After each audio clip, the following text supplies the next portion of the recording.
No one knew TLC had already started filming season 21. Not the wives, not the crew who thought production had ended.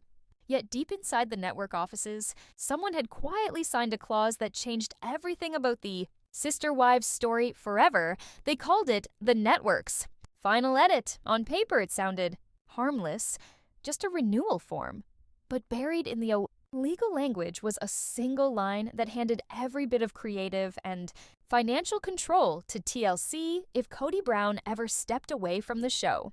When the leaked clip hit the internet, it wasn't just gossip. It was proof. A shaky shot of Kody's hand, pen in motion, signing away his family's power. The video spread in hours. Fans slowed it frame by frame. You could hear him laugh nervously to someone off camera.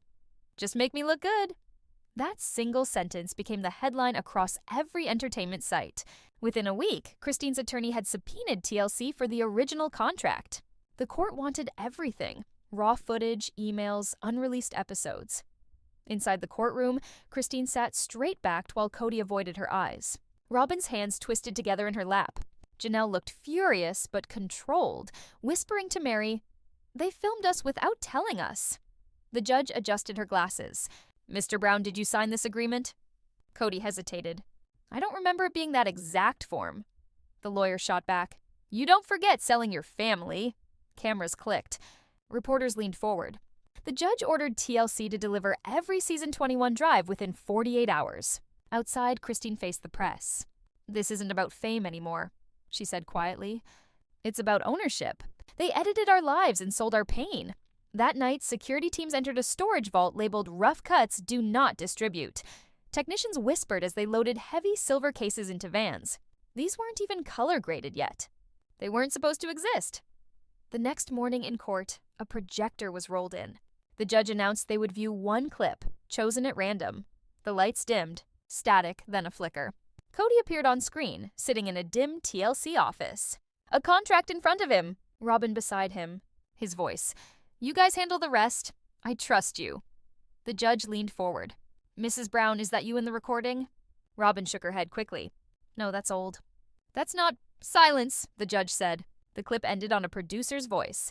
"This version's for internal use only." When the lights came back up, no one moved. Christine looked like she couldn't breathe.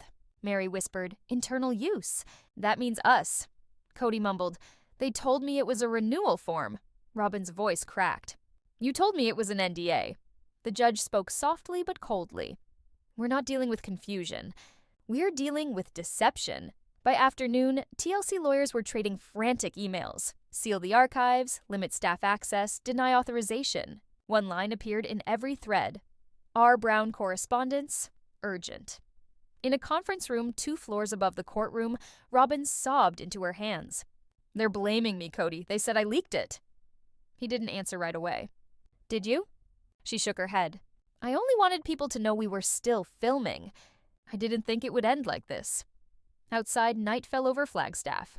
Coyote Pass lay silent under the clouds, drone footage looping on TV screens across the nation. Christine's voice played over it in a news montage. "We thought the cameras stopped. Turns out they never did." In the courthouse hallway, Meri murmured, "They own every word we ever said." Janelle replied, "Not for long. Tomorrow decides who really controlled Sister Wives." The next morning, the heavy doors of the courtroom opened again. A man in a gray suit walked in carrying a TLC badge, the senior producer from season 18. His eyes locked on Kody's. "Mr. Brown," he said quietly, "it's time you heard what we recorded." The judge raised her gavel. "We'll begin with witness testimony.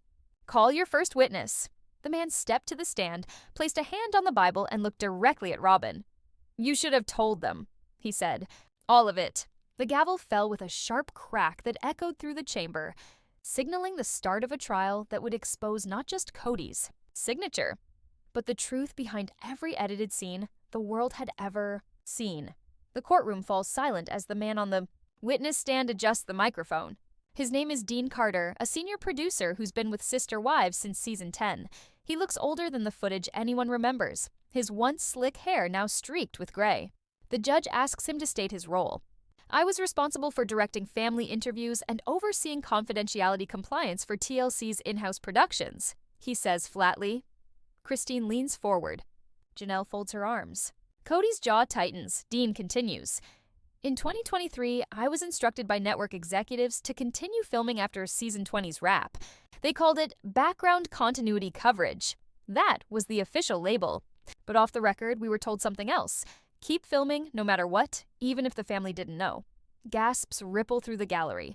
Robyn looks like she's been struck. Kody mutters, "That's insane. You can't just film people secretly." Dean's tone is quiet but unwavering. We did. Every private meeting, every phone call near a TLC mic, it was captured. The goal was to build season 21 without needing to pay for a new contract. The judge interjects sharply, "Are you saying TLC intentionally violated contractual consent?" Dean nods once. "Yes, Your Honor." He pauses, then adds, "And there was one more thing. The clause Kody signed, the one transferring creative rights, it was filmed intentionally as evidence that TLC could use those rights without dispute." Christine's lawyer steps forward. "Who directed you to record that?" Dean doesn't hesitate. "A network vice president acting on an email chain copied to Robyn Brown." Robyn's mouth falls open. "That's not true. I was only CC'd." The judge raises a hand.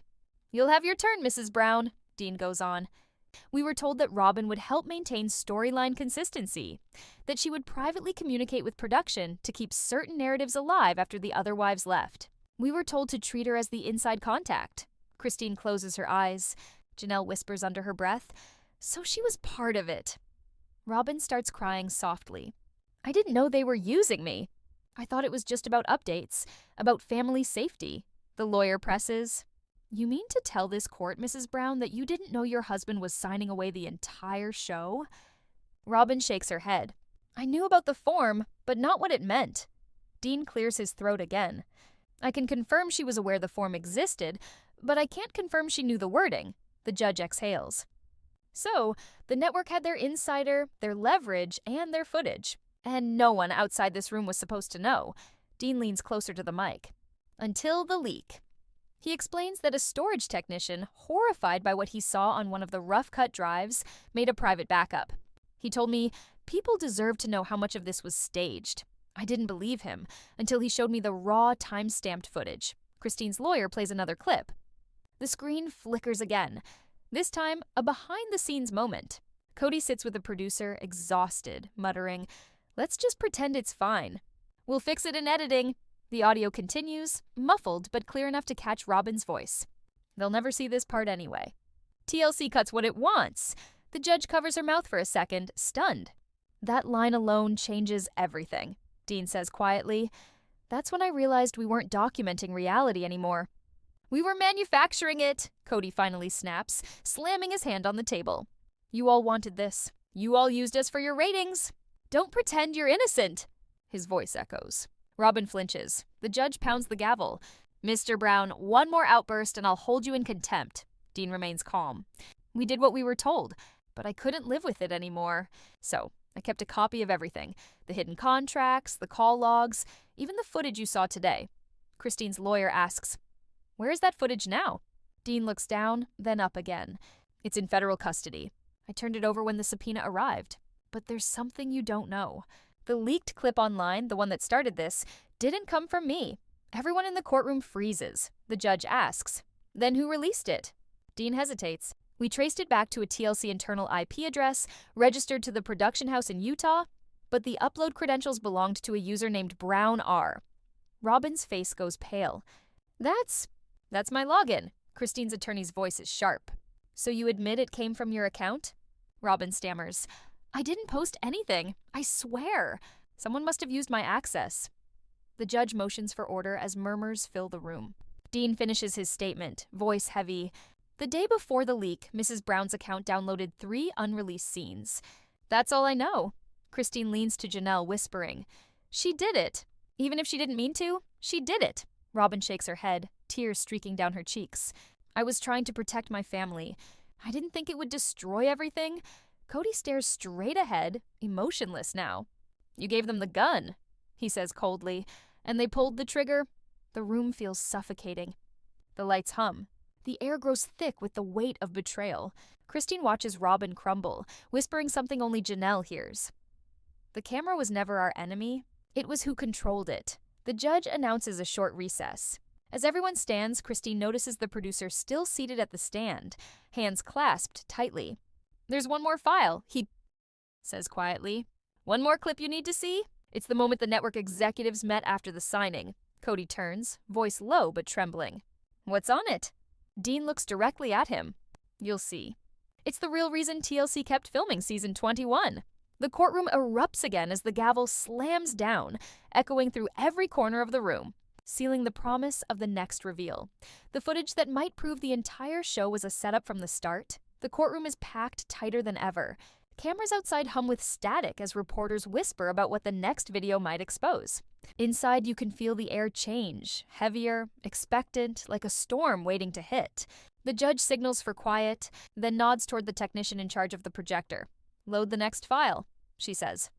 The screen flickers, black for a moment, and then the title appears in white text: TLC Executive Debrief, Confidential, Post-Brown Contract. Christine's hand tightens around her notepad. Janelle's eyes narrow. Robyn won't look up. Kody sits rigid, jaw grinding. The footage begins in a dim conference room. A TLC executive stands at the head of a polished table. Papers spread out. The timestamp reads just 2 days after Kody signed his renewal. Another executive leans in and says, "So, it's done?" He actually gave it up? The first man nods. He did. He signed the clause. Creative rights, royalties, likeness usage, everything. "We own the brand now. Forever." There's a pause. Then laughter. Christine's attorney immediately freezes the frame. "Your Honor," he says, voice trembling with outrage. This was filmed by TLC's own internal recording system. This isn't speculation. This is intent. The judge stares at the image for a long moment. "Continue the clip," she orders quietly. The footage resumes. A woman's voice joins the meeting, crisp and calm. "What about the wives? Do they know?" The executive chuckles. "They'll find out on air." "That's the drama we need for season 21. Gasps fill the courtroom. Christine closes her eyes as if hit in the chest. Janelle whispers, "They used us like props." Then the camera angle shifts slightly, revealing another person entering the frame, a familiar silhouette in a blue coat. It's Robyn. The real Robyn in court looks like she's been shot. "No," she whispers. "That's not possible." On screen, the woman walks to the table. "I told Kody it was standard paperwork," she says nervously. "You said it wouldn't air." The executive replies, "It won't, unless we need it." The clip stops abruptly. The courtroom bursts into murmurs, half disbelief, half fury. Robyn presses a hand to her chest. "They used me. They told me it was for future family rights, not filming." Christine's lawyer's voice cuts through the chaos. "Mrs. Brown, you stood in that room. You witnessed the signing. You vouched for that clause. Did you or did you not?" Robyn sobs quietly. "I thought it was a renewal for season 20. Just formalities." The judge demands silence again. "Mr. Carter," she says to the producer on the stand, "who filmed this meeting?" He answers, "It was a network oversight feed, standard security footage. It shouldn't have existed outside internal archives." "Then how did you get it?" "I found it embedded in one of the post-production drives, hidden among metadata. Someone tried to delete it, but the timestamp stayed." The judge turns to the jury. "We are no longer debating miscommunication. We are looking at premeditated deceit." Christine looks straight ahead, calm but visibly shaking. "They filmed our lives like we were pieces on a board," she says quietly, and then filmed themselves moving the pieces. Outside the courthouse, the crowd chants. Inside, the tension thickens again as the judge calls for a short recess.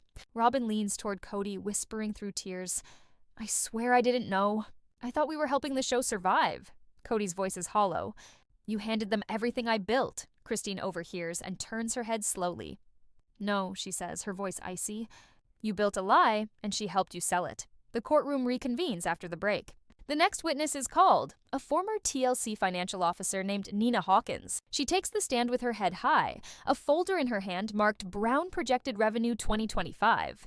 Christine's attorney asks, "Ms. Hawkins, what is this document?" She opens it, voice steady. "These are the projected profits for Sister Wives. The final edit. A planned 8-episode run using unreleased family footage. Estimated gross revenue, $18 million. The crowd gasps again. The judge frowns deeply. "You mean to say TLC planned to air another season using illegally obtained recordings?" Nina nods. "Yes, Your Honor. The plan was to frame it as a documentary about Kody's downfall. They even drafted promotional lines. The footage they never wanted you to see. Kody looks sick. Robyn stares into her lap. Christine wipes her eyes. They wanted to make our humiliation the finale, she whispers. Nina hesitates before continuing. But there's something worse. The leaked footage wasn't an accident. It was part of the marketing plan. They wanted to gauge audience reaction before making it official. Kody's attorney shoots up. Objection! Speculation. The judge overrules? Continue, Ms. Hawkins. She glances toward the plaintiff's table. There's an email thread to support this, from the head of programming to Robyn Brown's network address, labeled Strategic Leak Initiative. The courtroom falls silent again. Christine's lawyer steps closer. Are you certain of that? Yes. And the attachment contained a promotional reel using private family footage. It was titled Hidden Season Teaser 2024 Edition. All eyes turn to Robyn. Her face is streaked with tears. I didn't make that. I never approved a teaser. I just forwarded one email about distribution rights. The lawyer hands her a printed copy. Is this your address, Mrs. Brown? She nods weakly. Yes, but that's not my writing. The judge sighs heavily. Then someone impersonated you within the network. This case is no longer just civil. It's criminal. The tension in the room is unbearable. Christine looks drained, whispering to Janelle, they're going to pull the plug on the whole franchise. Janelle responds quietly, maybe that's what it takes to finally end it. At that moment, Dean Carter, still seated in the witness box, leans forward again. Your Honor, if I may, there's a final clip that explains who authorized the leak and why. It's not network footage this time. It's from my phone. The judge frowns. Your phone? Yes. The night before I resigned, I confronted the executives. They didn't know I was recording. The courtroom erupts again. The judge bangs her gavel until the noise fades. Play the footage, she says. The room darkens. On screen, a grainy phone video plays. Dean's voice trembles as he films a conference call projected onto a wall. One executive says, the only way to revive this franchise is a scandal. Another laughs. Then leak it. Robyn's login has access. Use that. The camera shakes slightly. Dean whispers off-screen, you can't just destroy their lives for ratings. The reply comes cold and fast. We already did. When the lights rise again, everyone is silent. Robyn covers her face and sobs. Kody stares at the table. Christine looks straight at the judge, her voice breaking. Now we know. They built a season out of betrayal. The judge doesn't speak for several seconds, then finally says, this court will issue an immediate injunction on all TLC content related to the Brown family pending further review. And, Mr. Brown, you may want to prepare yourself, because what comes next isn't just about contracts. It's about truth. The gavel falls once more, echoing through the stunned courtroom as the crowd outside roars. Reporters surge forward. The next day's headlines are already forming. The morning after the injunction, the courthouse steps are flooded with cameras. Reporters swarm every exit, shouting questions. Christine, will you press criminal charges? Robyn, did you leak the footage yourself? Kody, are you cooperating with investigators? No one answers. The Browns move separately now, each shadowed by their own attorney, each face painted in exhaustion. Inside the courthouse lobby, Christine sits on a bench holding a single envelope. Her lawyer told her not to open it yet. It's marked TLC, Asset Disclosure. Janelle approaches quietly. You okay? Christine nods faintly. It's strange. For years, we fought each other on camera. Now we're fighting to prove those cameras shouldn't have been rolling at all. In another corner, Robyn wipes her eyes as federal investigators take her statement. One agent slides a photo across the table. Mrs. Brown, this is the access log tied to your credentials. 3 downloads. 3 clips. The leak originated less than an hour after your login. Robyn's voice trembles. I swear I didn't post it. Someone used my password. The agent doesn't blink. Then who had it? Robyn hesitates. Kody. Sometimes he logged in to check episode drafts. Across the building, Kody is pacing in another interview room, voice low and angry. They're pinning this on me now? I didn't even know how to download the footage. I barely checked my email. The agent across from him says evenly, the network claims you were compensated for that signature. A one-time payout. $400,000. Kody freezes. That's not true. The agent flips a folder open. Your signature? Bank transfer confirmation. Same day as the filming. The silence that follows is suffocating. Meanwhile, Christine finally tears open her envelope. Inside are spreadsheets, payout charts, and one handwritten note from an anonymous sender. Check the discrepancies column. Her eyes move down the page. every wife's residual line shows zeros, except one. Under Robyn Brown, the amount reads $780,000. Christine's hands shake. They paid her. They paid her for the footage. She rises, storms toward the hallway where Robyn's interview continues. "You told us you didn't make money off this." Robyn stands, voice cracking. "I didn't know. They wired it automatically. I thought it was royalties." Christine's voice is sharp now. "Royalties for betraying us? For handing them our lives?" Security steps between them as both women break down. Janelle appears, calm but firm. "Christine, stop. This isn't just her fault. Kody signed it. TLC paid it. The whole system was rotten." Hours later, the courtroom reconvenes for an emergency hearing. The judge reviews new evidence from the federal team. It appears the contract clause triggered a hidden royalty structure, payments to one member of the Brown family in exchange for creative consultation. Christine whispers, "That's Robyn." The judge continues. However, there is a second payout, labeled spousal goodwill credit. Janelle leans forward. "That sounds like Kody." The judge nods slowly. Both sums originated from the same internal fund, titled Season 21 Recovery Budget. The courtroom erupts again. Reporters type frantically. Robyn weeps openly, shaking her head. "I didn't understand what they were doing. I thought it was just keeping us afloat." Christine stares at her. "You thought wrong." The producer, Dean Carter, is called back to the stand. "Mr. Carter," the judge asks, "were these payments discussed during production?" He nods. "Yes, they called it a loyalty incentive. The network wanted at least one wife to stay on their side to keep access open." Christine's voice rises. "So they bought her loyalty?" Dean's reply is quiet. "Yes." The tension breaks when Kody suddenly stands. "You're twisting everything. We did what we had to do to save the show. Without that deal, TLC would have dropped us." The judge's voice is cold. "Mr. Brown, that deal violated your family's rights and federal recording laws. Saving the show doesn't excuse selling your spouse's consent." Kody's shoulders slump. For once, there's no argument left in him. As the day fades, a new development ripples through the media. TLC releases a statement. Production of Sister Wives. Season 21 is officially suspended. An internal audit is underway. But behind the scenes, something darker stirs. Christine's attorney receives an unmarked USB drive. No return address. Just a note. This was never supposed to air. They play it in a private viewing room. The video begins with the same conference room seen before, but the dialogue is new. An unseen executive says, "We'll let the families fight it out. The chaos is good for ratings. Once they're divided enough, we'll offer Robyn a solo contract." Christine covers her mouth. Janelle whispers, "They plan to break us up." The clip ends with one final voice. Kody's, faint but clear. "Do whatever it takes. I'll deal with the fallout later." The screen goes black. Christine sits in stunned silence. "He knew," her lawyer nods slowly. "If this is authenticated, it's the end for both him and TLC." Outside, night drapes over the courthouse like a curtain. Reporters shout into cameras, the sound of flashbulbs echoing against the walls. Inside, Robyn sits alone, face buried in her hands. "I just wanted to protect my kids," she murmurs. A quiet voice answers from behind her. It's Meri, standing in the doorway. "You protected Kody. You forgot the rest of us." Robyn looks up, eyes swollen. "I didn't mean to." Meri nods once. "I know. But meaning doesn't erase the damage." The lights dim as the courthouse empties for the night. A lone technician shuts down the projector, unaware that one last file remains on the drive, an encrypted one marked Season 21 Hidden Cut. He frowns, hesitates, then clicks it open. The video begins to play, showing a date stamp only 1 week old. The first image is of Kody sitting alone in a hotel room, speaking into the camera. "They think they've beaten me," he says quietly. "But I still have the master copy. And if I go down, everyone goes with me." The clip cuts off mid-sentence. The technician stares at the dark screen, realizes what he's seen, and immediately calls his supervisor.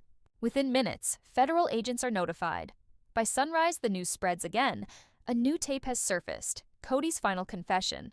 The sun rises over Flagstaff like a warning. The courthouse parking lot is packed before 8 a.m., and news vans line the streets. The leaked headline overnight has already gone viral. Kody Brown's final confession found. No one knows what's in the recording, only that it's real, and that federal agents seized it from the TLC storage vault before dawn. Inside, the courtroom feels colder than usual. Kody sits at the defense table, eyes hollow, lips pressed tight. Christine doesn't look at him. Janelle keeps a folder clutched against her chest like armor. Robyn sits pale and motionless beside her lawyer, her hand trembling on the table. The judge clears her throat. This hearing has been called to authenticate and review the recovered file labeled master copy. It is believed to contain statements made by Mr. Brown regarding the contract at the center of this case. The lights dim. The projector hums. The first image appears. Kody, sitting in a hotel room, unshaven, eyes red. A bottle of water sits untouched beside him. The camera angle suggests he set it up himself. His voice fills the room. If you're watching this, then things went bad. I never meant for it to blow up like this. I just thought, maybe if I gave them what they wanted, they'd keep us alive on TV. I was tired of losing everyone. He exhales sharply. TLC said we needed closure. Said they'd edit it to make me look strong. But they lied. They said Robyn would get producer credit, that Christine's footage would be used tastefully. None of it was true. Christine leans forward, whispering, "He admitted it." Kody continues on screen, voice breaking. When I signed that clause, I knew what it meant. I just didn't think they'd use it like this. They promised me control. Instead, they took it all. He laughs bitterly. The network's final edit. They called it poetic. He pauses for a long time, staring at the floor. I told Robyn not to trust them. I told her not to log in, not to read those emails. But she wanted to prove we were loyal. She thought it would save us. Robyn's hand flies to her mouth in court. No, she whispers. Kody's recorded voice continues. So yeah, I let her do it. I let her send them everything. They said it would only be internal. But I knew better. I knew the minute she hit send, it was over. The video freezes there. The courtroom goes silent except for the faint hum of the projector. The judge looks shaken. Is that all? The technician shakes his head. There's more. The file continues. The video resumes. Kody rubs his temples, looking defeated. Christine was right. They filmed us to break us. I should have stopped it. But instead, I helped them. I told them to release just enough footage to stir things up. Get the fans angry. Keep the show trending. Christine's eyes fill with tears. He used us for promotion, she says softly. Kody continues. I told them, make Christine the hero. The fans love her. I thought if they hated me, the show would still sell. It worked for a while. Then the lawyers got involved. And now it's all falling apart. He stares into the lens, eyes glassy. If you ever see this, Robyn, I'm sorry. I dragged you into it. But you knew. Deep down, you knew what that contract was. The clip ends. For a long moment, no one speaks. Then the judge says quietly, this is no longer about defamation or consent. This is conspiracy, and it involves multiple parties. The federal prosecutor rises from the back of the room. Your Honor, based on this new evidence, we are expanding our investigation to include the network executives and Mr. Brown for willful violation of privacy and fraudulent intent. Christine exhales shakily. Janelle covers her mouth. Robyn looks frozen. Kody's attorney whispers to him, you need to speak. Now. Kody stands slowly. Your Honor, I never wanted this to happen. I was trying to protect what was left of my family. Christine turns toward him, her voice sharp but trembling. Protect us? You sold us. You let them record us without telling us, and then you helped them decide which parts of our lives to ruin. Kody's voice cracks. I was trying to fix it. I thought if I controlled the story, maybe we could still be something. The judge interrupts. Mr. Brown, you controlled nothing. You traded integrity for illusion. Outside, thunder rumbles over the city, though the forecast was clear. Inside, the lights flicker briefly. The energy feels charged, like the moment before an explosion. The judge orders a brief recess. Christine walks outside to the courthouse balcony, staring down at the flashing cameras below. Janelle joins her. You think they'll arrest him? Christine shakes her head. Not yet. But they will. Back inside, Robyn sits alone, staring at a blank page in her notebook. She writes something slowly, then tears the page out and folds it into an envelope. She addresses it simply, to Christine. When the hearing resumes, Robyn asks to speak. Her lawyer hesitates, but she insists. Your Honor, I need to tell the truth. The judge nods. Proceed. Robyn stands, voice shaking. Yes, I logged into that system. I downloaded the files. I sent them to the network, but I didn't do it for money. I did it because I thought they were protecting us. I thought if I helped them, they'd stop showing the fights, the humiliation. I wanted privacy, not fame. Christine looks at her for the first time. Then why take the money? Robyn swallows hard. They told me it was reimbursement. I didn't know it was tied to the clause. The judge says evenly, regardless of intent, your actions contributed to this violation. The law will decide your culpability. Then she turns to Kody. As for you, Mr. Brown, your own recording confirms your awareness and cooperation.